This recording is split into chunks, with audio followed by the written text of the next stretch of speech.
and Cyril Ramaphosa. Right now, let's head back to the Beitbridge border post. That's where chaos continued on the stretch of road since yesterday on both lanes were blocked by motorists who were northbound to cross into Zimbabwe. And there were reports that traffic authorities were unable to control the huge influx of travelers there. Our reporter, Rudzani Tshivhase, is at the border post and now joins us on the line. Rudzani, I hope we are able to hear you at this moment, but how is the traffic looking there at this moment following the queues that we saw this morning? Aubrey, the mayhem or chaotic situation continues here at the, on the N1, 2 kilometers away from the border. The people are continuing camping on. They've been camping since yesterday. It's moving at a very snail pace. Here, traffic.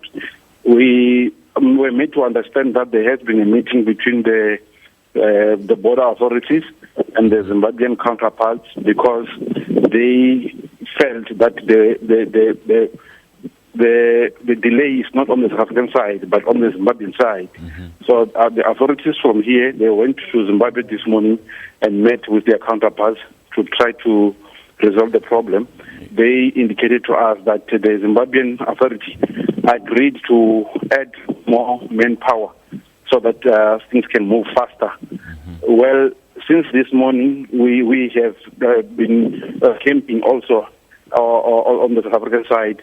We managed to talk to some of the motorists, passengers who were traveling all the way from Cape Town, Durban, Joburg, Pretoria.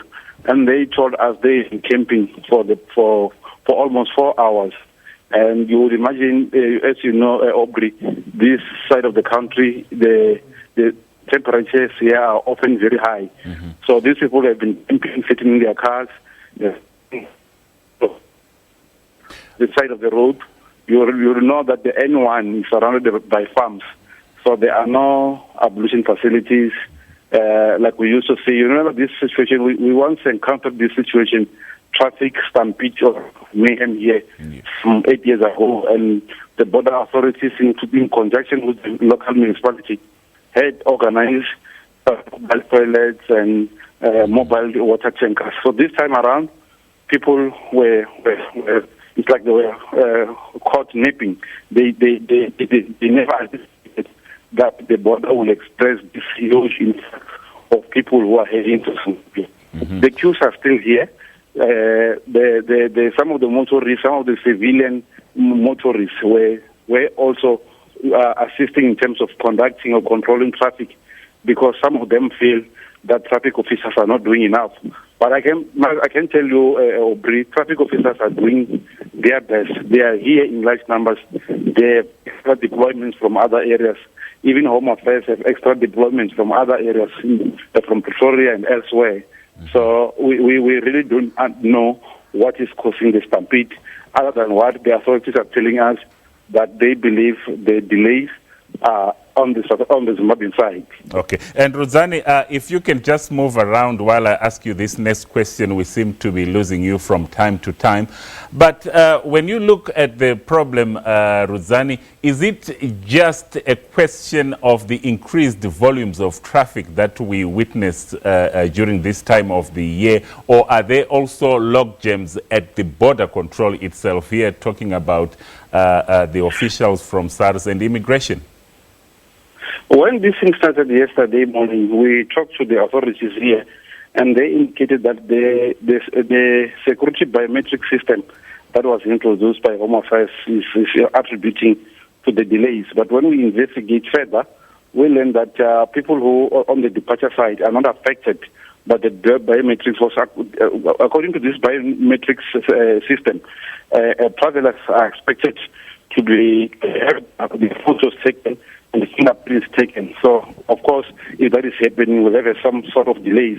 But upon further investigations by the SABC, we learned that those who are on the departure side, of course, those who are from South Africa going towards Zimbabwe, are not affected by that. And we also posed that question to the authorities to say that, but our investigations have found that there are no biometric system used on people who are going into Zimbabwe. And they said, no, they learned again that the delays are on the Zimbabwean side. We don't know exactly what is causing the delays on the Zimbabwean side. But like I indicated, they got an undertaking from the Zimbabwean authority that more staff members will be added. And finally, Rudzani, from your observations there, do you think that most of the travelers that are at the border at the moment will be able to cross and spend Christmas tomorrow with their families back home?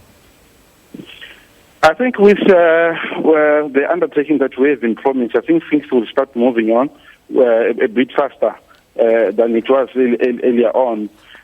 Talking of people, Aubrey, I met a family from the Durban in the KZN who are going to Masingo. They are transporting a body. They are burying this person tomorrow at Masingo. So you could imagine that these people have been on the queue for quite some time. So they were beginning to panic about the condition of the body. But they tried to talk to the authorities, the police, to give them first preference so that they can move quicker. But even if they are moving quicker, it's not the quickness that you would normally think of, you know. Even if it was saying it's quicker, but you'll find out they will take an hour or two before they can cross the border. All right, thank you so much. That was our reporter there, Rudzani Tshivhase, speaking to us live from the Beitbridge border post in Limpopo.